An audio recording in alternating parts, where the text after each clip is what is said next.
श्री अद्वैत गदाधर शिवासादि गौर भक्त वृंद। हरे कृष्णा कृष्ण कृष्ण हरे हरे, हरे राम राम राम राम हरे हरे। हरे कृष्णा। तो आइए हम लोग भक्ति रसामृत सिंधु, जो कि शिला रूप गोस्वामी पाद द्वारा रचित है, उस पर हम लोग चर्चा करते हैं। पिछले रविवार को हम लोगों ने जाना भक्ति किसे कहते हैं, भक्ति कितने प्रकार की होती है, और वास्तव में भक्ति का अधिकारी कौन है। यहाँ पर भक्ति की बात की गई है तो उस भक्ति से शुद्ध भक्ति को ही लेना है, क्योंकि भक्ति का तात्पर्य ही शुद्ध भक्ति होता है। यों तो भक्ति को शुद्ध भक्ति बताने के लिए, क्योंकि शुद्ध भक्ति में भी मिश्रित अवस्थाएं आ गई हैं, तो उसको बताने के लिए शुद्ध भक्ति शब्द बताया जाता है। लेकिन शास्त्रों में जहां पर भी भक्ति शब्द दिया जाता है वो शुद्ध भक्ति के लिए ही दिया जाता है। शुद्ध भक्ति जिसे हम एकांतिकी भक्ति या अनन्य भक्ति के नाम से भी जानते हैं। कई कई शास्त्रों में से कैवल्य भक्ति के नाम से भी जाना जाता है। तो इस भक्ति का अधिकारी कौन है, तो पिछले सत्र में हम लोगों ने सुना था कि एक श्रद्धावान जीव ही भक्ति का अधिकारी होता है, जिसको शास्त्रों में संतों के मुखारबिंद में जो निकले हुए वचन हैं उनमें पारलौकिक श्रद्धा उत्पन्न हो गई हो, वही भक्ति का अधिकारी है।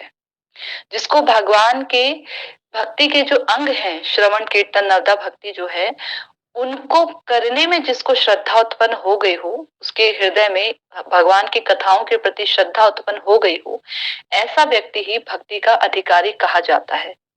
ये व्यक्ति अगर कर्म आदि जो ज्ञान आदि जो क्रियाएं हैं उनको अगर छोड़ भी देता है तो उसको दोष नहीं लगता है। तो आज हम लोग इसके आगे की चर्चा करेंगे। शिला रूप गोस्वामी पाद जी उसके आगे बताते हैं, भक्ति के अधिकारियों को भक्ति अंगों का अनुष्ठान ना करने से दोष लगता है, किंतु नित्य नैमित्तिक अन्य अन्य कर्म यदि वे नहीं करते हैं तो उन्हें कोई दोष नहीं लगता है। तात्पर्य ये है, शिला रूप गोस्वामी पाद जी बताते हैं कि कैसे एक भक्त यदि नैमित्तिक कर्मों को करता है, नैमित्तिक आदि कर्मों को, नित्य आदि कर्मों को करता है, तो उसको दोष कैसे लगता है। उसको दोष लगता है।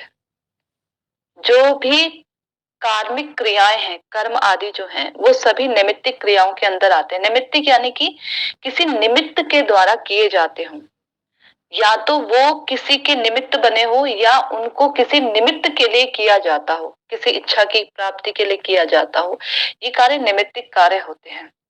जो ब्राह्मण आदि जो वर्णाश्रम धर्म में जो युक्त होते हैं, वो जो वर्णाश्रम धर्म में युक्त जो व्यक्ति होते हैं, वो उस अनुसार रहकर जो कार्य करते हैं उसको नित्य कार्यों के अंदर, नित्य कर्मों के अंदर उसको लिया जाता है।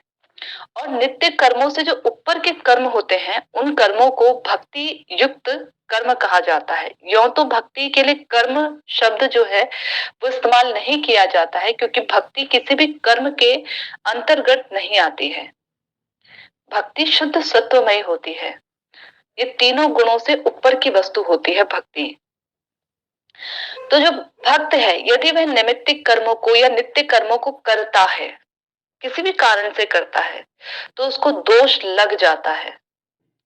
दोष लगता है यानी कि उसकी जो भक्ति है वो समाप्त हो जाती है या उसकी भक्ति क्षीण होने लग जाती है। क्योंकि कहा गया ना, शुद्ध भक्ति की क्या परिभाषा है, उत्तम भक्ति की, उसकी जो भक्ति होनी चाहिए वो ज्ञान और कर्मों से दोनों से अनावृत होनी चाहिए।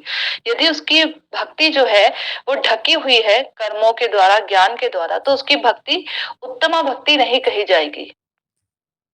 जो भक्त होता है यदि वह किसी भी कारण से, जैसे उससे मान लीजिए देव योग से उससे कोई निषिद्ध आचरण हो जाता है, ऐसा आचरण जो उसे नहीं करना चाहिए था, जो शास्त्र के अनुसार मनाही है, ऐसा आचरण वो कर देता है, लेकिन देव योग से हो गया। देव योग से यानी कि जो देवता लोग होते हैं ना, वो भजन करने नहीं देते हैं। देवता लोग भजन करने नहीं देते हैं, क्योंकि देवता जो होते हैं स्वभाव से ईर्ष्यालु प्रवृत्ति के होते हैं।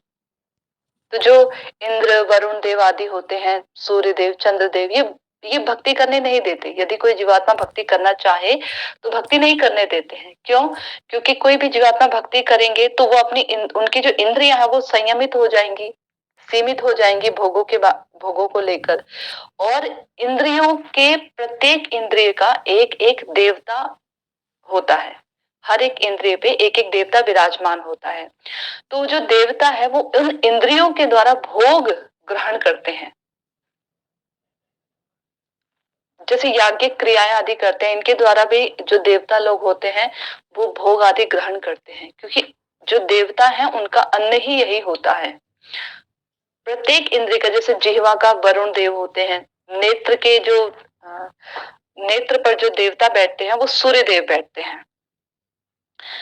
इसीलिए जब हम इन नेत्रों के द्वारा सूर्य को एकटक लगाकर देखेंगे तो हमारी आंखें खराब हो जाती हैं, क्योंकि सूर्य देव को हम जो है एक अपने जो नेत्र के जो इष्ट हैं उनको हम नेत्रों के द्वारा यूं कह सकते हैं कि उनके लिए असम्मान प्रकट कर रहे हैं, क्योंकि हम उनको कंटिन्यूअसली इस तरीके से देख रहे हैं, ऐसा कहा जाता है।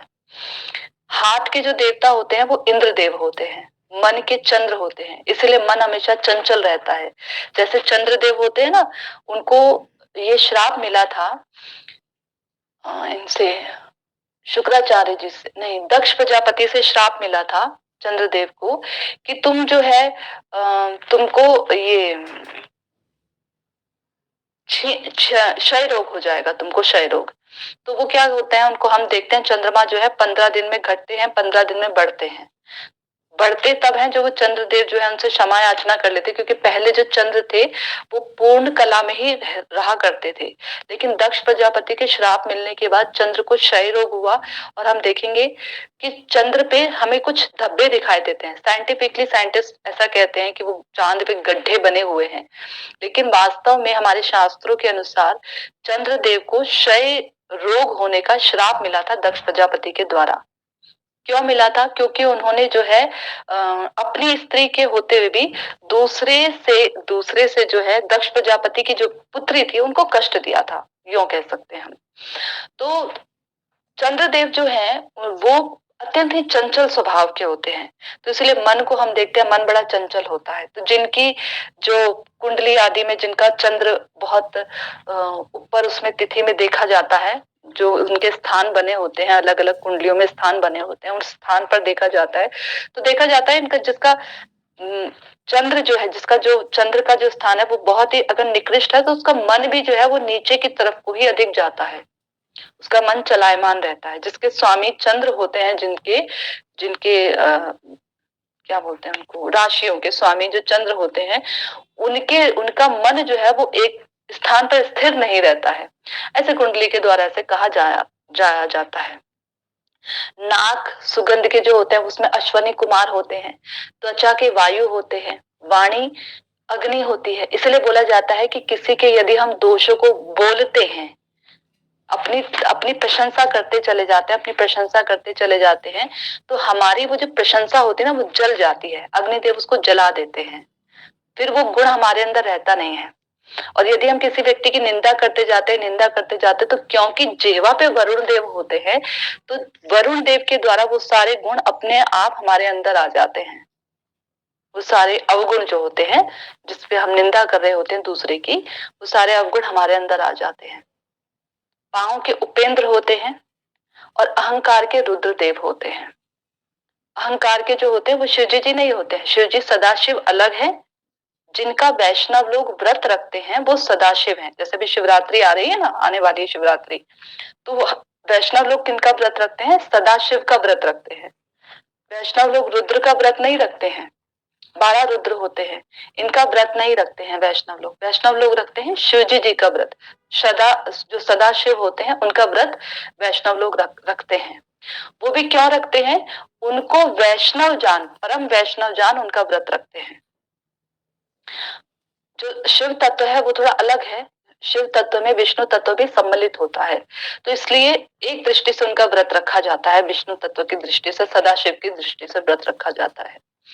ठीक है, तो ये जो देवता लोग होते हैं ये किसी को भजन करने नहीं देते हैं, क्योंकि इनका स्वभाव ईर्ष्यालु होता है।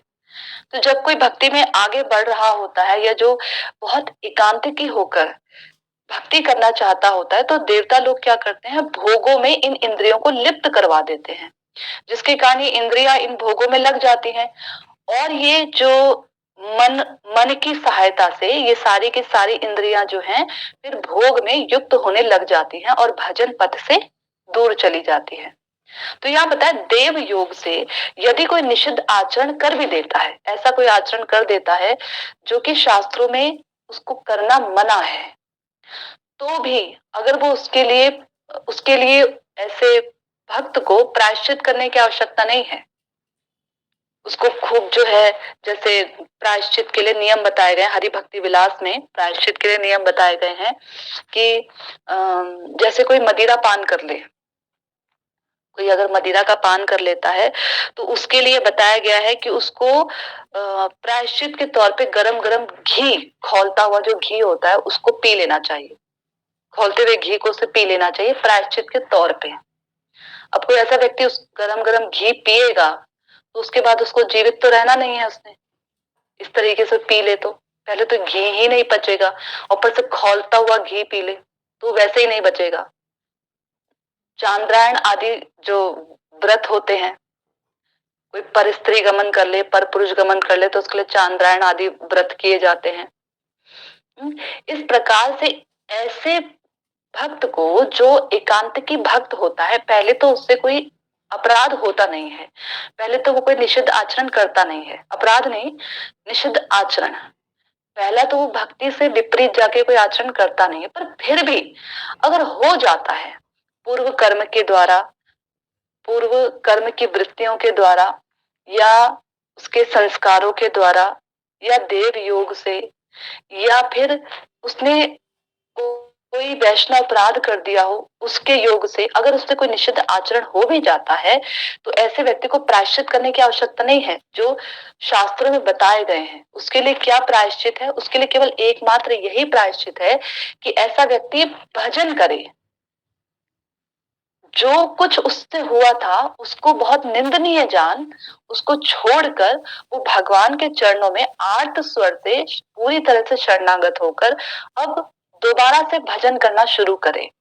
तो भगवान क्या करेंगे, उसके उस भजन को देखते हुए उसके पूर्व उस अपराध को, उस पाप को, उस निषिद्ध आचरण को क्षमा कर देंगे और फिर उसके बाद आगे जो वो भक्ति कर रहा है भगवान उसके बल पर उसको भक्ति प्रदान करेंगे। लेकिन यदि वह भक्त किसी के कहे अनुसार आ जाता है और कहता नहीं नहीं भाई तुमने तो ऐसा कर दिया, ये तो बहुत गलत चीज है, देखो तुमको ऐसा प्रायश्चित करना पड़ेगा, तुमको ये करना पड़ेगा, तुमको ये व्रत रखना पड़ेगा, ऐसे उपवास रखना पड़ेगा, 1 महीने तक तुमको जमीन पर सोना पड़ेगा, हाँ, और तुमको जो है सर्दियों में जो है बहुत माघ के महीने में जाकर तुमको बहुत यमुना जी में खड़े होकर बिल्कुल गर्दन तक ठंडे पानी में खड़े रहना पड़ेगा तुमको, और वहां खड़े होकर तुमको इस मंत्र का जाप करना होगा या ऐसे व्रत रखना होगा, इतने इतने दिनों तक तुमको भूखा रहना होगा। ऐसे कोई यदि कह दे और व्यक्ति उसे करने भी लग जाए, जो भक्ति कर रहा था वो यदि उसे करने भी लग जाए तो उसकी भक्ति क्षीण हो जाएगी। पहली बात तो उसका शरीर ही नहीं रहेगा, शरीर उसका क्षीण हो जाएगा और भक्ति करने के लिए शरीर बहुत जरूरी है। बिना शरीर के आप भक्ति नहीं कर सकते हैं। आपको मनुष्य शरीर, इसीलिए मनुष्य शरीर इतना इंपॉर्टेंट है क्योंकि एक बस यही ऐसी योनि है जिसमें आप भक्ति कर सकते हैं।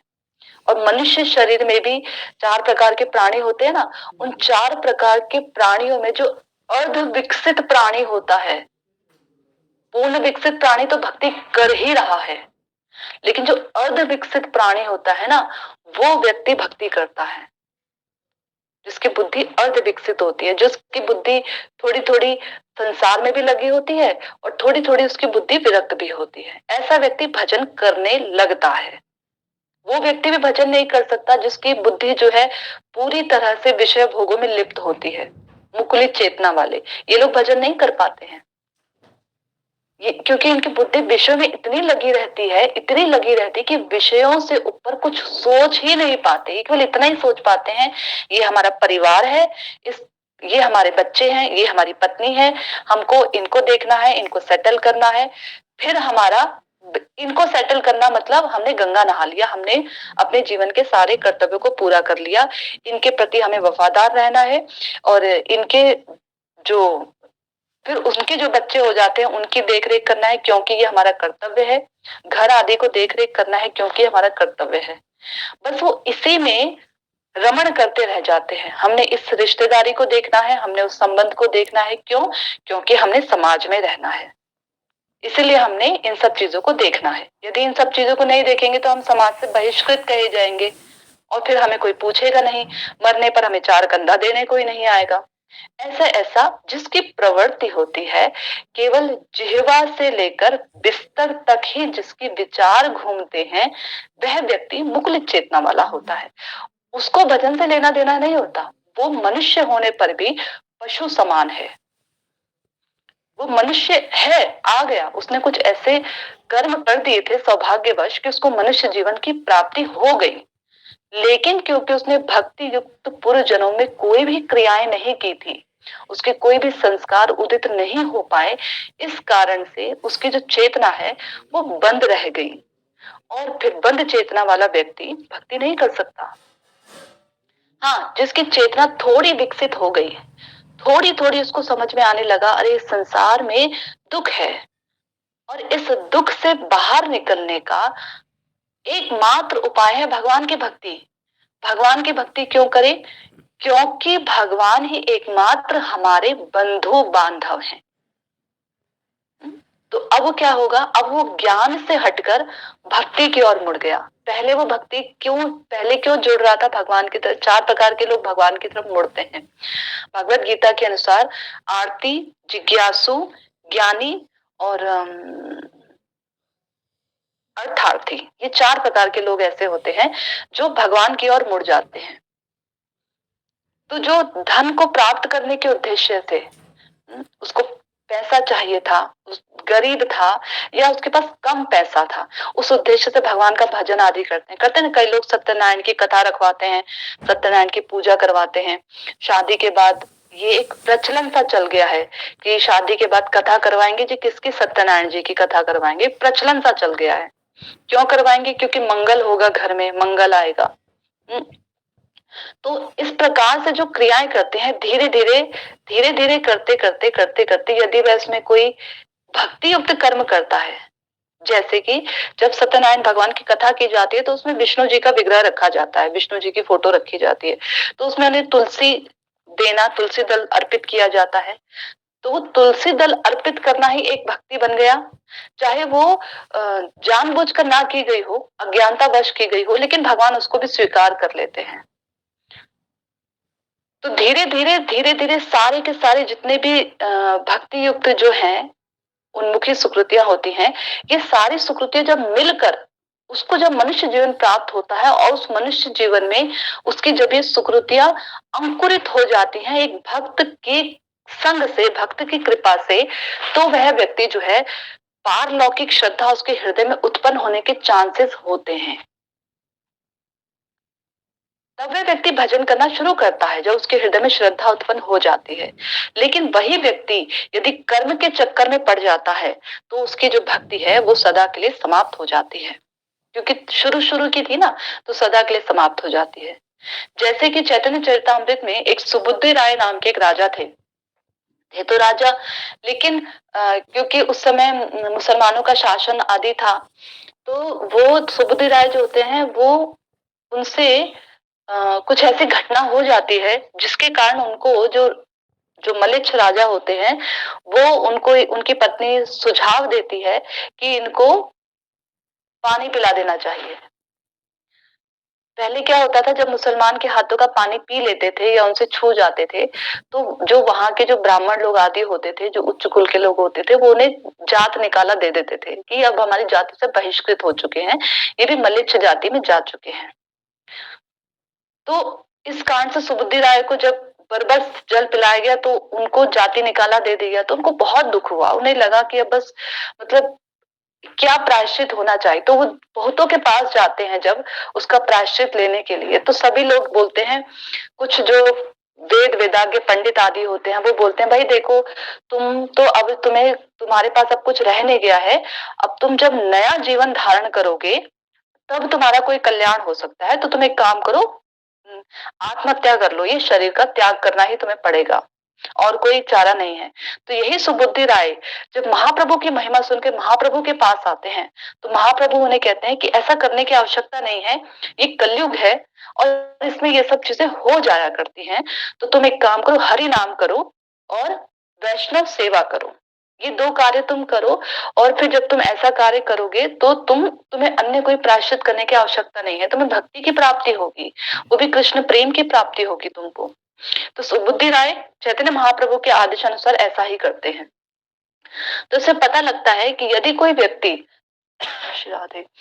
यदि कोई व्यक्ति भक्तिमय क्रियाएं करता है और उससे कोई निषेध आचरण हो जाए, तो उसे किसी भी तरीके का जो कर्म आदि है ना, प्रायश्चित आदि है, वो नहीं करना चाहिए। वो व्यक्ति जो है यदि वह कर्म आदि की तरफ मुड़ जाता है, जैसे करते हैं भक्ति में जुड़ने के बाद भी कई लोग कार्मिक क्रियाएं करते हैं, वो क्या करते हैं, जैसे कुंडली आदि दिखाना, ये सब कार्मिक क्रियाएं होती हैं, कर्म के अंदर आती हैं। हस्तरेखा दिखाना, अपना भविष्य पूछते रहना, और जैसे कई लोग ताबीज वगैरह ये भूत प्रेतों को भगाने के लिए हवन आदि कराते हैं, घरों में मंगल क्रियाएं करवाते हैं, देवी देवता की पूजा करते हैं। शादी ब्याह में भी जैसे गणेश आदि जी की पूजा होती है, सत्यनारायण की कोई कथा करवा देते हैं, व्रत रखते हैं, कभी सोमवार मंगलवार, वैभव लक्ष्मी जो शुक्रवार को व्रत आते हैं, और क्या कहते हैं, ये सारी चीजें करते हैं, विद्या दान करते हैं। हम तो भाई मुफ्त में विद्या का दान कर रहे हैं, अन्न का दान करते हैं, वस्त्र दान करते हैं, गौ दान करते हैं, उपवास आदि ये जो व्रत होते हैं, तरह तरह के, कोई पूर्णिमा का व्रत रखता है, कोई जो भी व्रत रखते हैं, ये सब चीजें करते हैं, ये सभी कर्म के अंदर आती हैं, सभी कर्म के अंदर आती हैं। और जो व्यक्ति एकांतिक भक्ति करना चाहता हो, जिसके हृदय में एकांतिक भक्ति करने की अभिलाषा हो, श्री भगवान को प्रसन्न करने की जिसके अंदर अभिलाषा हो, उस व्यक्ति को ये कर्म आदि कार्य नहीं करने चाहिए। क्योंकि यदि वह ये सब कर्म आदि ये सब चीजें करता है, तो उसकी भक्ति कहीं ना कहीं ढक जाती है, कहीं ना कहीं ढक जाती है। आप देख लेना, देखो जो लोग ना ये ग्रह आदि के नक्षत्र इसमें सब पड़े रहते हैं ना ये लोग, तो ये लोग क्या करते हैं, ये उस समय अपना नक्षत्र आदि ग्रह दिखाते हैं। कलयुग है, किस्मत तो सबकी खराब चलती है, मंद भागे सभी हैं इस कलयुग में, तो उनको वो बताते हैं। ग्रह देखने वाला व्यक्ति हमेशा ये बोलता है, आपकी कुंडली में दोष है, कुंडली दिखाने वाले के पास जाओ तो बोलता आपकी कुंडली में दोष है, फलाना चीजें करो ठीक हो जाएगी। वही व्यक्ति अगर किसी तांत्रिक वांत्रिक के पास जाता है, तो तांत्रिक वाला कहता है अरे भाई तुम्हारे पीछे ये पड़ा हुआ है, ये पड़ा हुआ है तुम्हारे पीछे, ये करवाओ वो करवाओ तब तुम ठीक हो जाओगे, बलि दो, ये करो वो करो तब तुम ठीक हो जाओगे। किसी वो देवी आ जाती है, कईयों के अंदर देवी आ जाती है, हाँ वो देवी आ जाती है, तो देवी बताती है तुम फलानी बलि चढ़ाओ जाकर, तुमने ये नहीं किया था, ये नहीं किया था, ये करो तो तुम्हारा ये हो जाएगा। ऐसा ही होता रहता है। तो व्यक्ति इन कर्मों से बाहर नहीं निकल पाता है, क्योंकि अभी शुद्ध भक्ति तो आई नहीं है, जो हम सोचे कि हमारा अमंगल भी हो तो भी हमको भक्ति ही चाहिए। तो इसलिए इन सब चीजों से, ऐसे प्रकार के संग से बचने का प्रयास करना चाहिए, वरना हमारी भक्ति क्षीण हो जाती है, हमारी भक्ति समाप्त होने लग जाती है। क्योंकि मन इतना चंचल है कि यदि एक बार इन चीजों में चला गया और मान लो ये सब चीजें करके ठीक होने लग गया, तो फिर बड़ी मुश्किल हो जाएगी। ठीक ना हो तो उस पर श्रद्धा नहीं बनेगी, तब तो सब कुछ ठीक है, लेकिन ठीक हो गया अगर गलती से, तो उसमें श्रद्धा जम जाएगी, उस चीज पर श्रद्धा जम जाएगी, वहीं श्रद्धा हमारी टिक जाएगी। तो इसलिए इनके चक्कर में नहीं पड़ना चाहिए। और ज्ञान आदि जो उपनिषदों का, जैसे कई होते हैं भक्ति में आने के बाद क्या करते हैं, कईयों को पढ़ने का बड़ा शौक होता है, तो क्या करते हैं ना वो लोग तरह तरह के जो जो ग्रंथ मिला उसको पढ़ने लग जाते हैं। जो ग्रंथ, ये नहीं देखते हैं कि ये ग्रंथ हमारे आचार्य के द्वारा लिखा गया है भी कि नहीं, ये हमारी भक्ति में सहायता करेगा कि भी नहीं करेगा। रेलवे स्टेशन पे गए, कहीं पर गए, वहां पर वो मिलते हैं, उपनिषद मिलते हैं, वेद मिलते हैं, वेदांत मिलते हैं, ब्रह्म सूत्र मिलते हैं, उनको उठा उठा के ले आते हैं। कईयों को तत्व की मीमांसा करने का बड़ा शौक होता है, दार्शनिक प्रवृत्ति के बड़े होते हैं कई लोग। हाँ, तत्व के थोड़े साइंटिफिकली जिनका दिमाग ऐसे दौड़ता फिरता है, तो तत्व की चर्चा करते रहेंगे, उनको खंडित करते रहेंगे, फिर उनको मंडित करते रहेंगे, फिर खंडित करते हैं, फिर मंडित करते रहते हैं, तत्व की मीमांसा करते रहते हैं। भक्ति भक्ति नहीं करेंगे, भक्ति नहीं करेंगे कि थोड़ा चलो भक्ति क्या, भक्ति सरल साधारण रूप में भगवान के नाम रूप गुण लीला आदि की चर्चा करना ही भक्ति है। उन्हीं का श्रवण करना, उन्हीं का कीर्तन करना और उन्हीं का स्मरण करना, यही भक्ति है। यही साक्षात भक्ति यही है। इसके अतिरिक्त जो कुछ भी हम करते हैं वो भक्ति नहीं होती, वो भक्ति नहीं होती और ना वो भक्ति में सहायक होती है। हाँ, अगर उद्देश्य हमारा भगवान को प्रसन्न करना है तब कोई कार्य करे तो अलग बात है। जैसे गाय की सेवा करना, गाय की सेवा बोला जाता है, गौ सेवा बहुत बड़ा जो है बहुत बड़ा पुण्य कर्म है, भगवान इससे प्रसन्न होते हैं। तो यदि गाय की सेवा इसलिए की जा रही है कि इसका जो दूध निकलेगा उससे हम भगवान को भोग लगाएंगे, वो अच्छा दूध होगा, वो भगवान के सेहत के लिए अच्छा होगा, भगवान को अच्छा लगेगा उसे पीकर, इसलिए किया तो ठीक है गाय की सेवा करना। लेकिन खूब बड़ी हमने गौशाला खोल ली, हाँ उस गाय वो उस इतनी इतनी लंबी इतनी बड़ी हमने गौशाला खोल ली, अब उसको चलाने के लिए पैसा चाहिए, पैसा चाहिए तो लोगों जो लोग जुड़े हैं या जिन लोगों को हम जोड़ रहे हैं उन लोगों से हम मदद मांगेंगे, गौशाला चलाने के लिए पैसा दीजिए, फिर हम उस पर प्रवचन करेंगे लंबा चौड़ा गौशाला के ऊपर, गायों के ऊपर प्रवचन करेंगे, फिर हम गायों में लग जाएंगे, फिर गायों बीमार भी पड़ेंगी, फिर गायों को उन बीमार गायों को सही करने में लग जाएंगे। हम क्या बोलेंगे, भक्ति कर रहे हैं, पर इसमें श्रवण कीर्तन, भगवान का श्रवण कीर्तन स्मरण कहाँ रहा, तो उसको भक्ति नहीं बोलेंगे। उस कार्य ने हमारी भक्ति ढक दी।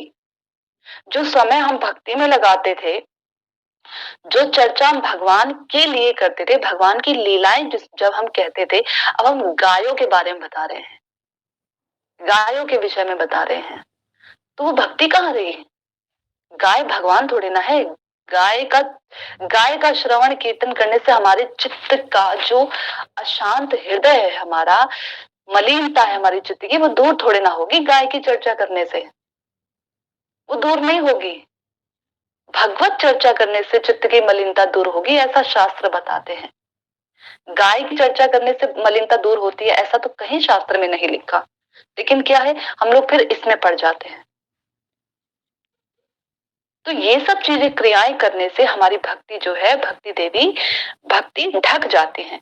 तो बताया, अगर किसी भक्त से, अगर कोई एकांतिक भक्ति करना चाहता है, ऐसे व्यक्ति से यदि कोई निषिद्ध आचरण हो भी जाता है, पहले तो होगा नहीं, वो इतना सतर्क रहेगा कि उससे हो ना, लेकिन फिर भी इंद्रियां डावाडोल है, चले गई यहाँ वहां, मन चला गया, हो भी जाता है, तो उसको ऐसे प्रायश्चित करने की आवश्यकता नहीं है। वो कैसा प्रायश्चित करे, भगवत भक्ति का प्रायश्चित करे।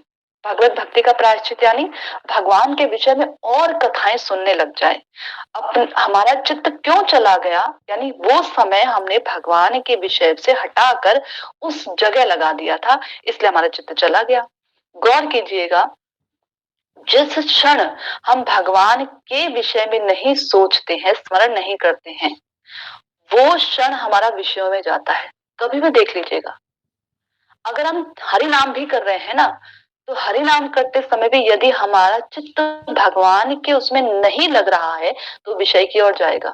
कभी भी देख लीजिए, हम बैठे हैं माला करने के लिए, ठीक है, हम भक्ति की क्रिया ही कर रहे हैं, हम कीर्तन कर रहे हैं, बैठकर जप कर रहे हैं हम, लेकिन यदि हमने अपने मन को भगवान में नियोजित नहीं किया है या उनके नाम को सुनने में अपने कान को नियोजित नहीं किया है, अब उस इंद्रियों को नहीं लगाया, हमने अपने मन को नहीं लगाया है, तो वो जो कार्य है जो हम भक्तिमय कर रहे हैं ना क्रिया, वो भक्तिमय क्रिया भी विषय भोग की क्रिया बन जाती है। इतना इंपॉर्टेंट होता है अपने चित्त को लगा कर रखना। इसीलिए मन, मन का और माला, ये तीनों म जो होते हैं ना, म, इन तीनों म को रख कर हरिनाम या रख कर साधन करना पड़ता है। मन को, मन का जो हम सुमेरु फेरते हैं, जो हम माला का मोती फेरते हैं उसे मन का, और मन का, और ये जो हमारा माला है इसको, इन तीनों को हमें एक ही उसमें लगा के रखना चाहिए। तब जाके क्या होता है, हमारा चित्त वो सेवा करने योग्य बनेगा, तब तो शुद्धि होगी। चित्त ही हमारा यहाँ वहां लगा है तो शुद्धि किसकी होगी?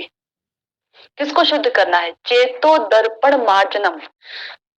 चैतन्य महाप्रभु ने सबसे पहला शब्द कहा, चेतो दर्पण मार्जनम करना है। चित्त रूपी दर्पण का मार्जन होता है। जब चित्त ही नहीं लगा है तो मार्जन किसका करेंगे? चित्त ही नहीं लगा, जिस बर्तन में खाना बनाएंगे उस बर्तन को ही तो धोएंगे। जब बर्तन में खाना ही नहीं बनाया गया तो फिर हम बर्तन कौन सा धोएंगे? तो जिस चित्त को हम लगाएंगे ना, वो चित्त का मार्जन होता है। हम मार्जन नहीं करते हैं, ये बात सत्य है, भगवान करते हैं। लेकिन करेंगे कैसे? चित्त पकड़ाएंगे भगवान को तभी तो करेंगे मार्जन बैठकर। अब चित्त ही हमने संसार को दिया है तो कहां से मार्जन करेंगे? कर रहे हैं हरि नाम और सोच रहे हैं संसार के बारे में, सोच रहे हैं इधर उधर के बारे में, तो फिर किसका मार्जन करेंगे भगवान? पात्र तो दिया ही नहीं है भगवान को मार्जने के लिए। तो चित्त को लगाकर जब हम कोई भक्तिमय क्रिया करते हैं तब उसका मार्जन होता है। इसलिए हमको बहुत समय बीत जाता है भक्ति में आने के बाद भी, हमारा जो काम है, क्रोध है, लोभ है, मोह है, ये समाप्त नहीं होता, ये इंच भर भी कम नहीं होता, बल्कि प्रश्न उठता और बढ़ गया। क्यों बढ़ गया? क्योंकि हमने चित्त नहीं लगाया था। चित्त लगाएंगे तो भगवान उसका मार्जन, क्योंकि फिर जिम्मेदारी भगवान पर आ जाती है और भगवान अपने कंधों पर कोई जिम्मेदारी रखते नहीं है। वो कोई ऋण अपने ऊपर नहीं रखते हैं भगवान, ये भगवान की एक खासियत है। इसीलिए जब कोई भक्ति करता है ना, इसीलिए जब एकांतिकी भक्ति करने की हमारे हृदय के अंदर वासना जागृत हो जाए तो हमें भगवान से एक ही चीज मांगनी चाहिए कि भगवान हम आपके बारे में सुने, श्रवण करें, इसका तो फल देंगे आप। तो श्रवण का फल क्या देंगे? प्रभु श्रवण का फल दीजिएगा और श्रवण। आप श्रवण की सेवा का फल देंगे ना, सेवा का तो फल मिलता है, तो श्रवण की सेवा का फल क्या दें आप हमें? और श्रवण हम करें आपके बारे में। तो भगवान कभी ऋण से मुक्त होते ही नहीं। इसलिए शुद्ध भक्तों के ऋण से भगवान कभी मुक्त नहीं होते, क्योंकि भक्त क्या करते हैं? सेवा के बदले और सेवा मांगते हैं, सेवा के बदले और सेवा मांगते हैं, और भगवान सेवा कर नहीं पाते। तो इसलिए कभी ऋण से ऋण भगवान हो नहीं पाते, शुद्ध भक्तों के ऋण से ऋण। इसलिए जब कभी भी कोई भी भक्त आकर गलती से उसके मुख से अगर कोई बात निकल गई तो भगवान उसको सत्य सत्य कर देते हैं। वो परम सत्य भगवान उस बात को सत्य कर देते हैं, क्योंकि भगवान बैठे ही थे कि कब ये बोले और कब मैं थोड़ा सा ऋण से ऋण हो जाऊं। भगवान कभी अपने ऊपर ऋण नहीं रखते। इसलिए हम जो भक्तिमय क्रियाएं करने का प्रयास करते हैं तो हमें इसके लिए बहुत सावधान रहना चाहिए। यदि भगवान हमारी इच्छाओं की पूर्ति कर रहे हैं तो सतर्क हो जाइए। भगवान अब ऋण से ऋण होने का प्रयास कर रहे हैं भाई। इसका मतलब कुछ कुछ ठीक चल रहा था भजन साधन, तो भगवान क्या कर रहे थे, उसके बदले में हमको ये चीजें दिए जा रहे हैं। तो सतर्क हो जाइए, मना कर दीजिए साफ कि प्रभु हम बद्ध जीव हैं, मानते हैं हमारे अंदर बहुत सारी इच्छाएं कामनाएं हैं, मानते हैं हम इस बात को, और हमारे अंदर ये इच्छाएं कामनाएं सब समय उबाल लेती रहती हैं, उड़ती रहती हैं, ये भी हम मानते हैं। लेकिन इसका मतलब ये नहीं है कि आप हमारी इच्छाएं कामनाएं पूरी करें। कृपया करके यदि हमारे हृदय में कोई इच्छा कामना आ भी रही है तो आप उसे पूरी ना करें। एक ही कामना आप हमारी पूरी करें बस। वो क्या कामना है? कि प्रभु हमारा जो चित्त है वो आपके चरणों में पूरी तरह से समर्पित रहे बस। किसी जन्म में, किसी जन्म में हम आपका भजन कर सकें, आपके प्रति पूर्ण रूपेण शरणागत हो सकें। आपके जो शुद्ध, जो प्राणमय भक्त है, प्राणमय भक्त, ऐसे भक्तों को हम अपनी सेवा द्वारा प्रसन्न कर सकें। और उनको प्रसन्न करने से क्या फल मिलेगा? उनको प्रसन्न करने से फल मिलेगा कि हम आपकी सेवा कर सकें, हमारे अंदर ये बात आए। आपने कभी गौर किया है इस बात पर हर एक व्यक्ति हर एक व्यक्ति सोचता है, हर एक व्यक्ति ये सोचता है कि भगवान हमें देख रहे हैं। हर एक व्यक्ति, कोई भी हो ना, कोई भी साधक, 10 साधक अगर खड़े हैं, तो 10 के 10 साधक ये सोचते हैं, अपने-अपने पर्सनली तौर से ये सोचते हैं कि हाँ, ये जो भगवान है ना, ये जो भगवान है, ये मेरे बारे में कुछ-कुछ सोचते हैं। ये मेरे बारे में सोचते हैं। दूसरे वाले व्यक्ति के साथ चमत्कार होते हैं, नहीं होते मालूम नहीं, लेकिन हमारे साथ तो होते हैं, ये सोचते हैं। लेकिन हम अगर गौर से देखें, तो भगवान, क्योंकि भगवान जो है वो सबके समान रहते हैं, तो भगवान सबके लिए वही क्रियाएँ करते हैं। लेकिन जो सच में उनका शुद्ध भक्त होता है ना, जो सच में साधक होता है, उसके साथ कुछ अलग ही चल रहा होता है भगवान का, कुछ अलग। पता नहीं आप लोगों ने गौर किया नहीं किया, लेकिन ये मैंने बड़ा गौर किया है इस चीज़ पर। खैर, तो श्रील रूप गोस्वामी पाद जी हैं बताते हैं कि इस प्रकार से यदि हमारी कर्म और जो भक्ति है हमारी, यदि वो कर्म और ज्ञान से अलग हटकर हो, तो हमारी भक्ति जो है वो ढकेगी नहीं, हमें प्रायश्चित करने की आवश्यकता नहीं है। भगवान ने भी ये बात कही है कि यदि अपने धर्म को छोड़कर, ये श्रीमद् भागवतम में बात कही गई है कि अपने धर्म को छोड़कर श्री भगवान हरि के चरण कमलों का भजन करने वाला भक्त यदि अपरिपक्व अवस्था में पतित हो जाता है, तो जहां कहीं भी बह रहे उसका अमंगल नहीं हो सकता। और यदि वह भक्ति को छोड़कर अन्य अन्य कार्य करता है, तो वो कितना भी बढ़िया से कार्य कर रहा हो, उसका उसको उसका कभी मंगल नहीं होता। तात्पर्य कहने का ये है कि व्यक्ति, मान लीजिए उसकी भक्ति पूरी नहीं हुई थी, और इसी मनुष्य जीवन में रहते रहते वो भजन कर रहा था, लेकिन भक्ति पूरी नहीं, वो एक गलत संग में पड़ गया, उसने भक्तिमय क्रियाएं छोड़ दी, मंदिर जाना, भगवान का श्रवण कीर्तन करना, भक्तों से मिलना, उनकी सेवा करना, ये सब चीजें उसने छोड़ दी, नाम करना उसने छोड़ दिया किसी गलत संग में पड़कर। तो जब वह व्यक्ति उस संग से हटेगा, तो व्यक्ति फिर से भक्ति करेगा।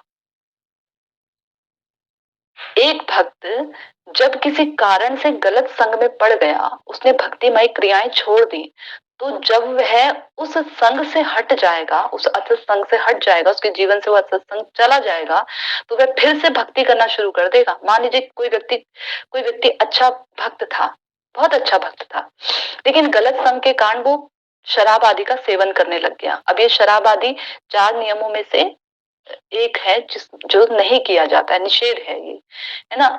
तो वो शराब आदि का सेवन करने लग गया, लेकिन जब वह उसका असत संग हट गया, किसी भी कारण से उसका असत संग वो हट गया, तो व्यक्ति फिर से वो भक्ति करेगा, फिर से भक्ति करेगा। ऐसा नहीं है कि अब उसको भक्ति कभी मिलेगी ही नहीं, अब वो कभी श्रवण कीर्तन स्मरण करेगा ही नहीं, या उसको फिर से उसको शुरू हो जाएगा, फिर से जीरो से शुरू करेगा, ऐसा नहीं है।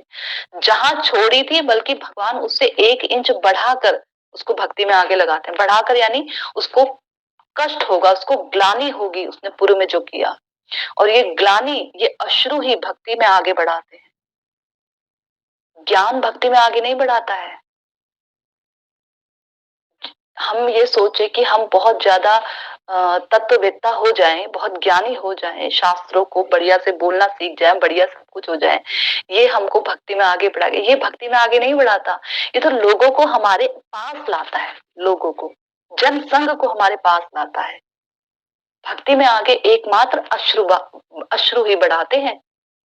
जितने आंसू हम गिराएंगे, उतनी भक्ति हमारी बढ़ेगी।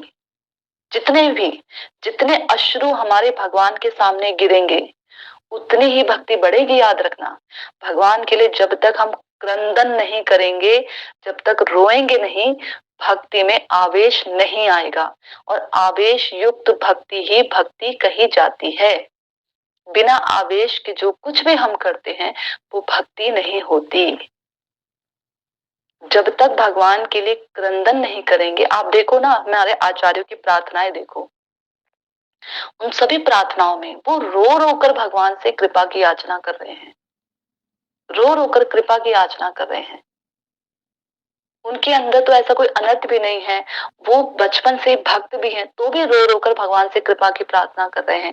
श्रीमद् भागवतम आप खोल कर देखिए जरा, उसमें जितने भी प्रार्थनाएं दी गई हैं वो सारी प्रार्थनाओं में वो भगवान से रो रो कर शरणागति की पुकार कर रहे हैं, भगवान से सेवा की पुकार कर रहे हैं, क्रंदन कर रहे हैं भगवान के सामने, प्रार्थना कर रहे हैं भगवान के सामने, तो भगवान प्रकट हो रहे हैं। गोपियों ने जब रासलीला के समय गोपियों गोपियों को एंट्री करनी थी रास में, जब रास करना था भगवान के साथ में, तो उससे पहले वो रोई हैं, रो रो कर उन्होंने भगवान के गुणगान किया है, रो रो कर। गोपी गीत में रो रो कर गुणगान है पूरा। वो गोपी गीत जो हम इतने सुर ताल के साथ, लय के साथ, हंसते हंसाते गाते हैं, वो गोपी गीत गोपियों ने रो रो कर गाया है, रोई है उसमें गोपियां। वो गोपी गीत रो रो कर, और उसमें, उस गीत में है क्या? उस गीत में भगवान का गुणगान है, भगवान के चरण कमलों का गुणगान है, भगवान के अधरा अमृत का गुणगान है, भगवान के मुखार विंद का गुणगान है, भगवान के अलकाओं का गुणगान है, भगवान की लीलाओं का गुणगान है, उसमें गुणगान है। रो रो कर गोपियों ने गुणगान किया, तब भगवान रह नहीं पाए, तुरंत आ गए, तुरंत। तो रोना पड़ेगा, बिना रोए काम नहीं चलेगा। जितना हम संसार के आगे जितना रोते हैं ना, तो संसार के लोग बोलते हैं रोतड़ू है, ये रोता ही रहता है व्यक्ति, लोग दूर भागते हैं। और भगवान के आगे जितना रोएंगे ना, भगवान उतने निकट चले आते हैं, उतने निकट आते हैं। इसलिए रोना पड़ेगा भगवान के सामने, नकली का ही सही, पर रोना पड़ेगा। असली में रोना नहीं आ रहा है ना, बहुत सारे अनर्थ है, अपराध है, असली में रोना नहीं आ रहा है, नकली में ही सही रोना पड़ेगा। लेकिन रोने से ही काम बनेगा, ज्ञान से काम नहीं बनेगा। खूब ज्ञानी ज्ञानी बन जा, बहुत बहुत ज्यादा हरिनाम करने से भी भगवान नहीं मिलते। ऐसा नहीं है कि कोई 3 लाख हरिनाम करता है, कोई 4 लाख हरिनाम करता है तो भगवान उसको अवश्य में मिल ही जाएंगे, ऐसे कोई स्टैंप नहीं बांधा है भगवान ने। भगवान तो एक ही चीज से मिलते हैं, रोने से, बस। जितना रोएंगे, चैतन्य महाप्रभु रोते थे, देखा चैतन्य महाप्रभु कितना रोते थे, नैनम गलद अश्रु धारया। ऐसा दिन मेरे जीवन में कब आएगा कि मेरी आंखों से अश्रु की धारा प्रवाहित होगी। ये भाव अवस्था का श्लोक है। नैनम गलदश्रु धारया वदनम गद गद हृदया गिरा, कि मेरा जो बदन है वो पूरा भीग जाएगा, और मेरे जो बोल हैं, वो बोल गदगद हो जाएंगे जब मैं आपका गुणगान करूंगा। अधिक रोऊंगा ना, तो अधिक रोने से क्या होगा, मेरा गला रुंध जाएगा, गला रुंधने से क्या होगा, मैं ठीक से बोल नहीं पाऊंगा, और मैं आपका गुणगान कर रहा हूंगा, तो मेरी ऐसी वाणी कब होगी, कब कब वो जीवन में मेरा दिन आएगा। तो हमको भगवान से ये प्रार्थना करनी है, ये प्रार्थना करनी है। कोई मुझसे पूछता ना भक्ति क्यों करना चाहते हो, मुझे समझ ही नहीं आता उत्तर क्या दूं। क्यों छोटा मुंह बड़ी बात, कृष्ण प्रेम बोलूं, राधा दास्यम बोलूं, तो ये मेरे को सजता नहीं है, फबता नहीं है, लगता है इस लायक तो मैं हुई नहीं, इस लायक मैं हुई नहीं। शर्म, सर जो है शर्म से नीचे झुक जाता है, इस लायक नहीं हूं। फिर क्या बताएं उन्हें। तो ये राज की बात कैसे बताएं कि इसलिए भक्ति करना चाहते हैं कि ये आंखें जो है, आंखें, ये जो आंखें दी हैं प्रभु आपने, ये आंखें बस आपके लिए रोए, रोना सीख जाएं आपके लिए। मुझे कोई कहता ना जब भगवान का दर्शन करने चलो, तो मुझे ना दर्शन समझ नहीं आते। मैं वहां खड़ी होती हूँ, भगवान के विग्रह को देखती जरूर हूँ, मुझे समझ नहीं आते हैं। 1 मिनट बाद थोड़ा गर्दन इधर उधर हो जाती है। हालांकि मैं उनसे बोल देती हूँ कि मुझे आप समझ नहीं आ रहे हैं, आप खड़े हैं सामने, लोग कहते हैं कितना सुंदर विग्रह लग रहा है, देखो कितने सुंदर विग्रह लग रहे हैं। तो मैं ना देखती हूँ कहाँ से सुंदर है ये, मुझे तो कहीं से नहीं दिख रहे हैं सुंदर।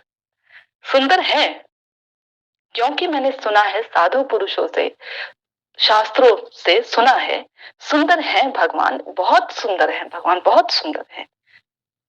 ये बात सत्य है, मैं नकार नहीं रही, पर मुझे नहीं दिख रहे हैं, मेरे नेत्रों का दोष है। तो क्या करें कि कानों से मैं आपका दर्शन करूं, कानों से। ये मेरे कान के दोने आपके बारे में इतना पिए, इतना पिए, इतना पिए, इतना पिए कि बस इनमें इंच भर भी जगह ना रह जाए संसार की वार्ता सुनने के लिए। ये चाहिए, ये चाहिए मुझे तो, ये चाहिए। जिह्वा, जिह्वा जब भी हिले, जब भी हिले तो आपके नाम और रूप का, गुणों का, आपकी लीलाओं का व्याख्यान करने के लिए हिले। ये दे दो। इसका फल क्या चाहिए? इसका फल भी यही दे दो, इसका फल भी यही दे दो कि मैं और पीऊं, और पीऊं आपकी कथाओं को, और पीऊं। तो राधा दास इस लायक नहीं है, तो धाम इस लायक भी नहीं है, ऐसे ऐसे ऐसी भक्ति नहीं है। तो यही तो भक्ति है। नहीं, यही चाहिए। जिस योनि में जन्म मिले, नरक में भी चले जाएं, ऐसे कर्म तो किए हैं कि नरक में जाना पक्का है, तो नरक में भी जाए ना, जिस भी नरक में जाए, उस नरक में भी जब हम नरक के वो जब थपेड़े खा रहे हो, तो थपेड़े खाते खाते भी प्रभु आपका नाम निकले, आपकी कथाओं का श्रवण कीर्तन स्मरण होता रहे। वो जो यम के दूत हमें मार रहे हो, उनको आपकी कथाएं सुनाए बैठकर, बैठकर नहीं, खैर वो कहाँ बैठने कहाँ देंगे, उनको भी हम आपकी कथाएं सुनाए। ये दो, देना है इतना दो। बाकी ऐसे ऐसे समझ नहीं आते आप, बहुत सुंदर लग रहे हैं, क्या सुंदर देखूं मैं, आज ये वस्त्र पहने हैं तो कल अगर वस्त्र विहीन दिखे या थोड़े से टेढ़े मेढ़े दिखे तो फिर कोई देखता ही नहीं है, फिर कहते हैं कैसे हैं, फिर सुंदर नहीं लग रहे। तो ऐसे नहीं, ऐसे तो भगवान नहीं है। भगवान तो सब समय नव नवायमान रहते हैं, जितना देखे उतने देखने की प्यास बढ़ती जाती है। वास्तव में भगवान को देखना तो ये है, पर ऐसे भगवान मुझे दिखते नहीं है। खैर, ये तो चीजें खैर अपनी है। तो यहाँ पर श्रील रूप गोस्वामी पाद जी कह रहे हैं कि यदि कोई व्यक्ति पथ भ्रष्ट भी हो जाता है, या फिर मान लो पथ भ्रष्ट नहीं हुआ, लेकिन उसने भक्ति ही उस मोड़ से शुरू की कि उसकी मृत्यु हो गई, उसके बाद कुछ समय बाद, कुछ सालों बाद या कुछ मिनटों बाद उसकी मृत्यु हो गई, तो भी वह भक्ति करेगा, उसका अमंगल नहीं होगा। वह कहीं भी किसी भी योनि में जाए, उसको भक्ति की प्राप्ति हो ही जाएगी, उसकी भक्ति बिल्कुल सेफ रहेगी, भगवान उसको सेव करके रखेंगे। और यदि यदि कोई व्यक्ति बहुत, उसने बहुत अच्छे कर्म किए हैं, बहुत अच्छे कर्म किए, बहुत मतलब कहने को दूसरे व्यक्ति कहते हैं कि कितना स्वभाव, इसका स्वभाव जो है साधु पुरुषों जैसा है, साधु नहीं, साधु पुरुषों जैसा इसका स्वभाव है, साधु जैसा इसका स्वभाव है।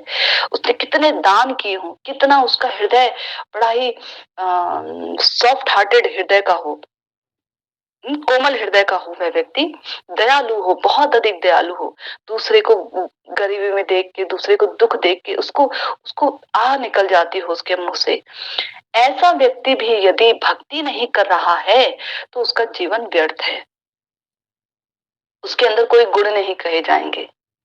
और कोई व्यक्ति बहुत अनर्थों और अपराधों में घिरा हुआ है, लेकिन यदि वह एकांतिकी भक्ति कर रहा है वह व्यक्ति, तो उस व्यक्ति की जो भक्ति है वो सही मायनों में उसका मंगल प्रदान करेगी, उसको मंगल देगी, उसकी भक्ति समाप्त नहीं होगी। लेकिन उस व्यक्ति का क्या है, वो समाप्त हो जाएगा। क्यों समाप्त होगा? क्योंकि वह जिस भी योनि में जाएगा वहां पर उसको भोग भोगेगा, जो उसने कर्म किए थे, कर्मों का फल मिलेगा उसको। वो भोग अच्छे कर्म किए हैं तो अच्छा ही फल मिलेगा। उसके बाद वो फल मिलने के बाद वो वहां पर समाप्त हो जाएगा, वो उसी जन्म के लिए रहेगा, आगे जन्म में उसको नहीं मिलेगा। तो बताया भक्त की इतनी महिमा है, भक्ति की इतनी महिमा है।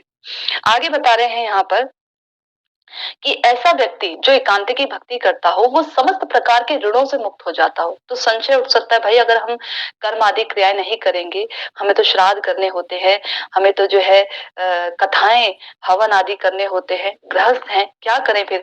तो बोला अगर तुम एकांत की भक्ति कर रहे हो, यदि तुम एकांत की भक्ति के अधिकारी हो चुके हो, ये उनके लिए नहीं कहा है जो अभी अभी भक्ति में जुड़े हैं, जिनको एकांत की भक्ति नहीं हुई है, जिनको अभी थोड़ी थोड़ी इधर उधर भी जिनका मुख जाता है थोड़ा, कभी इस देवी देवता की तरफ, कभी उधर चले जाए, कभी उधर चले जाए, कभी उस धाम में चले जाए, कभी उधर चले जाए, जिसका मुख अभी इधर उधर जाता है, उसकी बात नहीं कर रहे हैं। एकांत की भक्ति वाले भक्त की बात कर रहे हैं, अनन्य भक्ति वाले भक्त की बात कर रहे हैं यहाँ पर, कि जिसको अनन्य भक्ति पर श्रद्धा हो गई हो, एक निष्ठ भक्ति पर जिसकी श्रद्धा हो गई हो, एक निष्ठ में भी, देव में भी, कृष्ण में भी, केवल कृष्ण में श्रद्धा हो गई हो। ऐसा नहीं है कि कृष्ण में भी राम जी भी तो यही है, विष्णु जी भी तो यही है, तो इनकी आराधना कर लो, इनकी आराधना कर लो। नहीं, एक निष्ठ देव पर जिसकी श्रद्धा हो गई हो, ऐसे व्यक्ति के लिए कहा गया कि उसके ऋणों को भगवान ऋण कर देते हैं, हर प्रकार के ऋण से।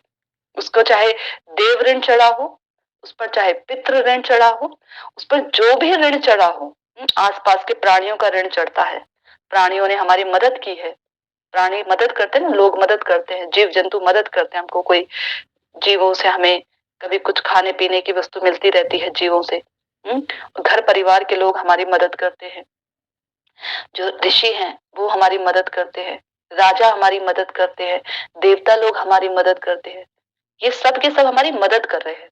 तो इनके ऋण ऋणी हो जाते हैं हम, क्योंकि हमारी मदद कर रहे हैं। और अगर हमने इनके ऋण से उऋण नहीं हुए तो हमें दोबारा जन्म लेना पड़ता है, और कभी भी इनके ऋण से हम उऋण नहीं हो सकते, कितना भी कर लो कभी उऋण नहीं हो पाएंगे हम, ऋण चढ़ता चढ़ा जाता है। इसीलिए ये कर्म का एक बंधन है जिससे हम कभी भी निकल नहीं पाते हैं, इसलिए बंधन है, ऐसा बंधन जिससे हम बंध गए हैं, इसको काटना पड़ेगा। कैसे काटेंगे इसको? इसको काटेंगे भगवान की भक्ति के द्वारा, वरना हम इस ऋण से कभी ऋण नहीं हो सकते। तो जब भगवान की कोई एकांत की भक्ति करता है तो वह इन ऋणों से, समस्त प्रकार के ऋणों से अपने आप उऋण हो जाते हैं। भगवान ने इसके लिए एक अलग डिपार्टमेंट बना के रखा हुआ है ऊपर के लोकों में। वो लोग क्या करते हैं, जब कोई ऐसे व्यक्ति भक्ति करता है तो वो लोग इसके, इस भक्त के बदले का जितने भी क्रियाएं होती हैं, कार्मिक क्रियाएं, वो करते हैं। मरीचि आदि ऋषि मुनि है वो करते हैं, भक्त कुछ नहीं करता है। या तो भगवान करेंगे या वो करेंगे, भक्त केवल भक्ति करता है।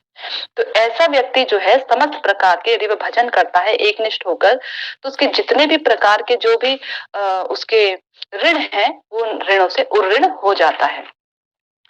आगे श्रील रूप गोस्वामी पाद जी ने बताया कि श्री हरि भक्ति विलास में मुख्य रूप से लाखों अंग बताए गए हैं भक्ति के।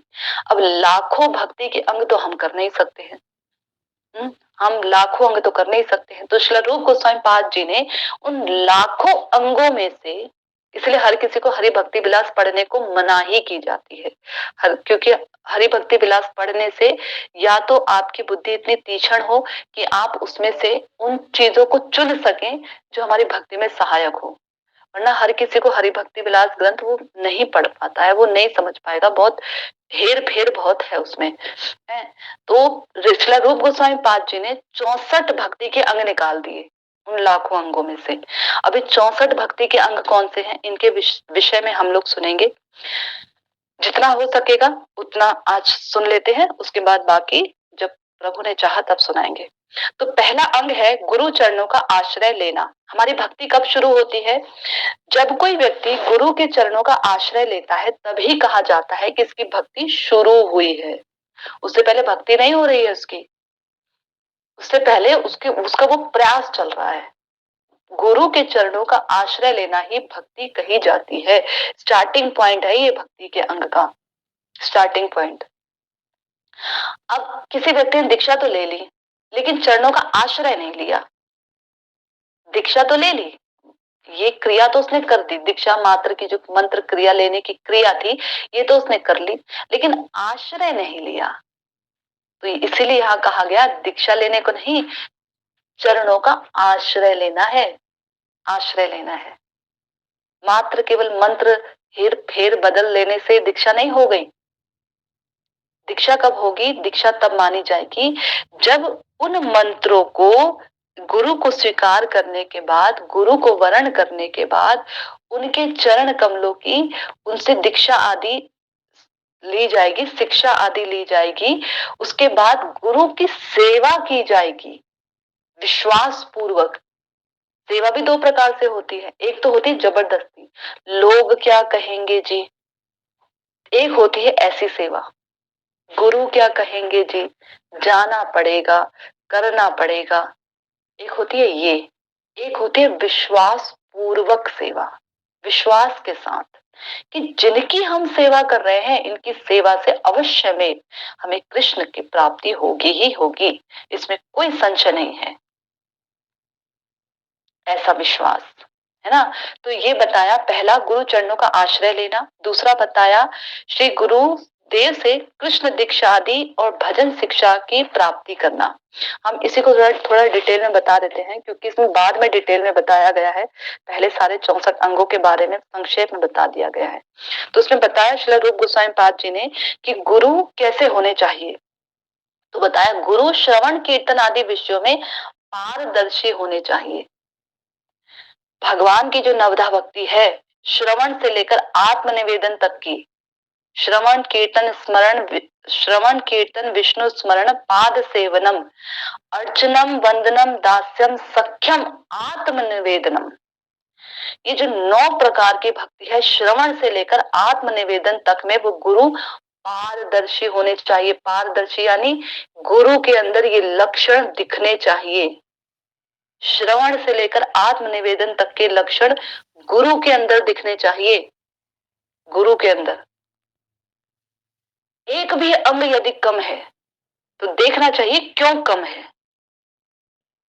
गुरु के अंदर ये 9 के 9 लक्षण दिखने चाहिए। जब भी गुरु के पास जाएं ये 9 लक्षण उनके अंदर दिखने चाहिए और उसमें वो पूरे घुसे होने चाहिए। जब लक्षण दिखेंगे तो इसका मतलब घुसे हैं उसमें, तभी दिख रहे हैं उनके अंदर लक्षण। किसी व्यक्ति को खूब तेज बीमार है तभी उसके लक्षण दिख रहे हैं बीमारी वाले, है ना।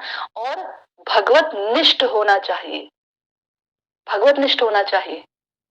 जिस गुरु को अपने ही इष्ट पर निष्ठा नहीं है वो हमको कहां से इष्ट निष्ठा दिलाएंगे। एक निष्ठ होने चाहिए।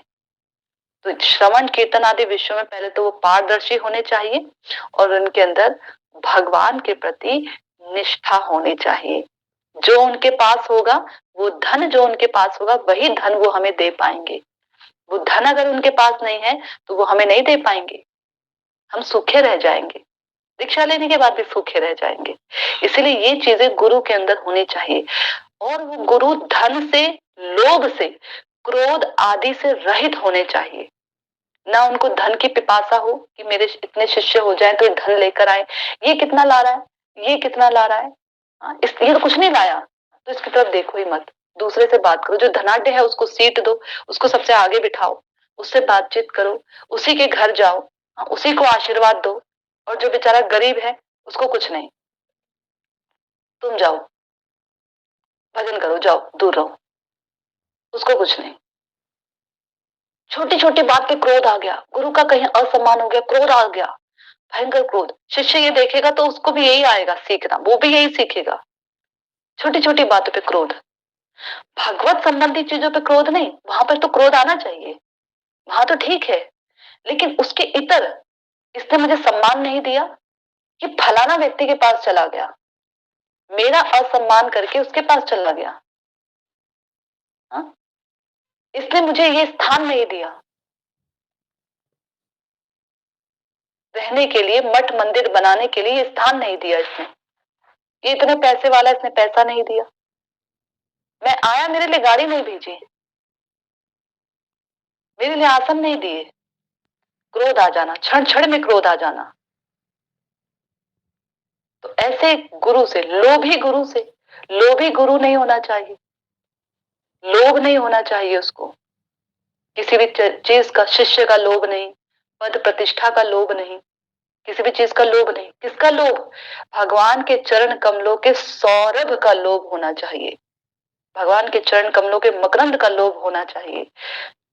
मैं, ये जो मेरे पास आया है कृष्णदास, इस कृष्णदास को भगवान की सेवा में लगाकर भगवान के मुखार बिंद पर जो प्रसन्नता आएगी उसका लोभ होना चाहिए गुरु को, उसका लोभ होना चाहिए।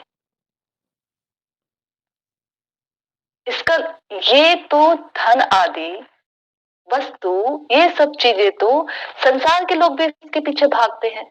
फिर वो गुरु के पद पर बैठकर अगर उसके पीछे भाग रहे हैं, शिष्य आदि भाग रहे हैं, तो फिर संसारिक लोगों में उसमें फर्क ही क्या है? कोई फर्क नहीं है ना। तो गुरु कैसे होने चाहिए? श्रील रूप गोस्वामी पाद जी ने बताया कि गुरु के चरण कमलों का आश्रय लेना है, लेकिन ये चीजें देखनी है, ये चीजें देखनी है आपको। गुरुदेव कैसे होने चाहिए?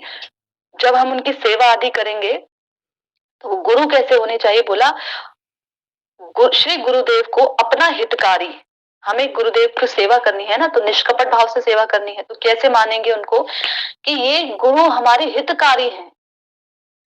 गुप्त से गुप्त यदि बात हम इनको बताएं तो ये हमारी उस गुप्त बात को गुप्त रखेंगे। परम हितकारी है, हमें हमेशा हमें हमारे हित के लिए बात करेंगे, हमारे अच्छे के लिए नहीं।